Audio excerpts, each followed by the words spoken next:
Disorders of circulatory system. Clear है? चलिए ध्यान से सुनिए, बाकी ह्यूमन फिजियोलॉजी में जितना भी चैप्टर एनसीईआरटी में लिस्टेड है, किसी का डिसऑर्डर इतना इंपॉर्टेंट नहीं है जितना इस चैप्टर का है। क्यों?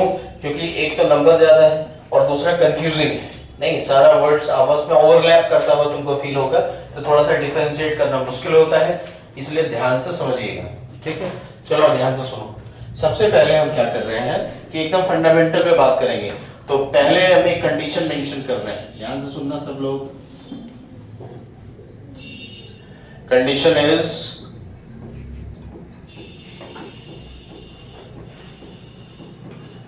एक कंडीशन होता है एथेरोस्क्लेरोसिस और एक होता है आर्टेरियोस्क्लेरोसिस।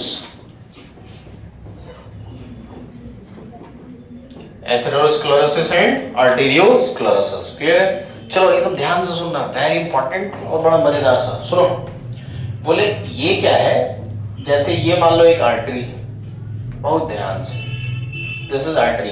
अच्छा, हम कहीं का बात कर रहे हैं, मतलब कि बॉडी का कोई भी रैंडम आर्टरी, हम हार्ट का बात ही नहीं कर रहे हैं, हम आर्टरी बोल रहे हैं। क्या है? कोई भी आर्टरी। ठीक, अब क्या हो जाए सर कि ये एक पर्टिकुलर आर्टरी थी, ध्यान से सुनना। अब यहाँ पे हो सकता है कि इस पर्टिकुलर रीजन में कैल्शियम, कोलेस्ट्रॉल, फैट या नहीं तो मान लो फाइब्रस टिश्यू, ऐसा कोई भी मटेरियल आके इसके वॉल में डिपॉजिट होना स्टार्ट हुआ।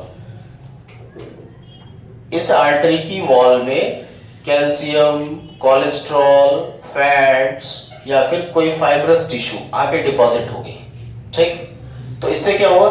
बोले सर आर्टरी का ल्यूमन क्या हो गया? नैरो हो गया। मतलब जो ब्लड फ्लो हो रही थी उसके लिए यहां से यहां पे इतना एरिया अवेलेबल था, अभी क्या है? कम एरिया अवेलेबल है, तो ल्यूमन क्या हो गई? नैरो। ल्यूमन क्या हो गया? नैरो। अब ल्यूमन नैरो हो गया, तो ये मान लो ये आर्टरी आगे चल के किसी एक पर्टिकुलर ऑर्गन को ब्लड सप्लाई दे रही थी, तो अब उस ऑर्गन को ब्लड सप्लाई हो पाएगा क्या प्रॉपर? नहीं, तो ब्लड सप्लाई क्या हो गया? इस ऑर्गन को रिड्यूस हो गया। अब आप जानते हैं blood is the only medium जो क्या करता है? न्यूट्रिएंट भी सप्लाई कर रहा है ऑर्गन्स को, टिश्यूज को, ऑक्सीजन भी सप्लाई कर रहा है, वेस्ट मटेरियल को एलिमिनेट भी कर रहा है उधर से। तो अभी प्रॉब्लम क्या होगा कि जब प्रॉपर ब्लड नहीं पहुंचेगी तो फिर ऑक्सीजन डिलीवरी कम होना स्टार्ट होगा, न्यूट्रिएंट सप्लाई कम होना स्टार्ट होगा, तो धीरे धीरे टिश्यूज क्या है, वो उस पर्टिकुलर ऑर्गन की जो टिश्यूज रहेगी वो वीक होना स्टार्ट हो जाएगी। This condition is named as atherosclerosis. ठीक, तो हम इधर अगर इसको कंक्लूड करें, देखो यहां ध्यान से, इस कंडीशन में क्या होगा? Narrowing of lumen of artery, narrowing of lumen of artery, this condition is atherosclerosis. अच्छा, काहे हो रहा है ऐसा जी? It is due to deposition of what?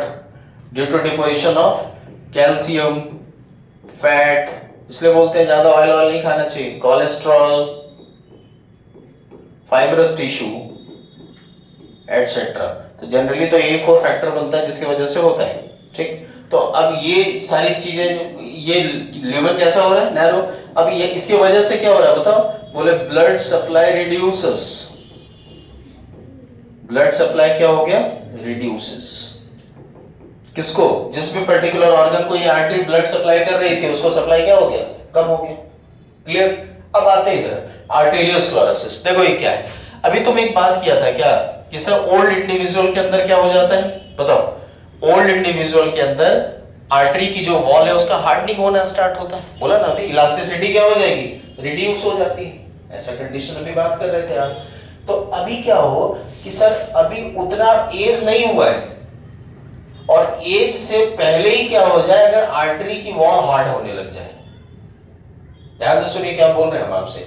एक पर्टिकुलर टाइम के बाद तो हार्डनिंग तो वॉल का होना ही है ग्रोइंग एज के साथ, दिस इज नेचुरल कंडीशन। लेकिन अगर उस पर्टिकुलर एज से पहले ही due to some substances wall कैसी हो जाए? हार्ड।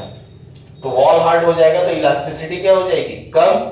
अब इलास्टिसिटी अगर वॉल की कम हो गई तो हार्डनिंग ऑफ दिस वॉल, इस कंडीशन को हम लोग बोल देते हैं आर्टेरियोस्क्लेरोसिस। तो ये मेजर डिफरेंस है, इसको माइंड में सेट करो। एथेरोस्क्लेरोसिस का मतलब है narrowing of lumen of artery, और यहां इसका मीनिंग क्या है? बोले it is hardening. It is what? It is hardening of किसका?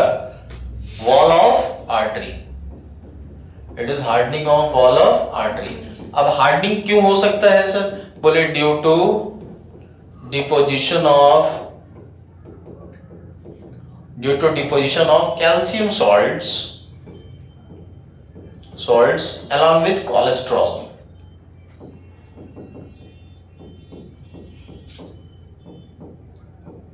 अब यहाँ क्या ब्लड सप्लाई, अब यहाँ कंसर्निंग ऑर्गन मान लीजिए इस जगह पे है, तो वॉल हार्ड हुई है, तो वॉल हार्ड होने से ऐसा तो नहीं है कि ल्यूमन नैरो हुआ है, तो ब्लड सप्लाई रिड्यूस होगा कि नहीं होगा? बोले नहीं। ब्लड कम हो जाएगा क्या? नहीं। तो ब्लड सप्लाई रिड्यूस की प्रॉपर, बोले अभी ब्लड सप्लाई प्रॉपर है लेकिन बीपी क्या होगा? बढ़ेगा। तो मतलब blood flows with higher pressure, blood flows with higher pressure.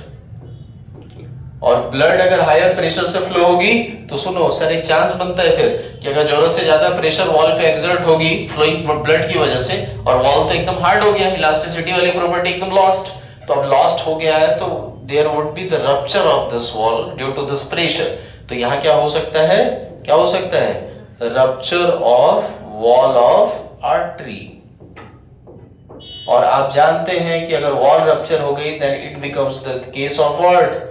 Internal bleeding. ये किसका केस बन जाएगा? Internal bleeding. तो देखो ये दो कंडीशन पे डिसऑर्डर में हम लोग कंसीडर करते हैं। कौन कौन सा? Atherosclerosis, arteriosclerosis. तो एकदम क्लियर कर पा रहे हैं डिफरेंस? एक में जगह अंदर का कम पड़ रहा है तो ब्लड सप्लाई ऑर्गन को रिड्यूस हो रहा है, एक में वॉल कैसी हो जा रही है? हार्ड, तो वॉल के रप्चर होने का चांसेस बन गया है।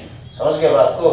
ये दोनों कंडीशन है। अब यहाँ सुनना, बोले अब इसका अलग अलग मैनिपुलेशन अभी अपने को देखने मिलेगा एथेरोस्क्लेरोसिस का। ये जो नैरोइंग हो रहा है इसकी वजह से और भी जो इसकी कॉम्प्लेक्सिटीज है वो फर्दर हम लोग नोटिस करेंगे भी डिसऑर्डर में। ये दोनों कंडीशन क्लियर हो गया? हाँ, चलिए नोट करिए इसको।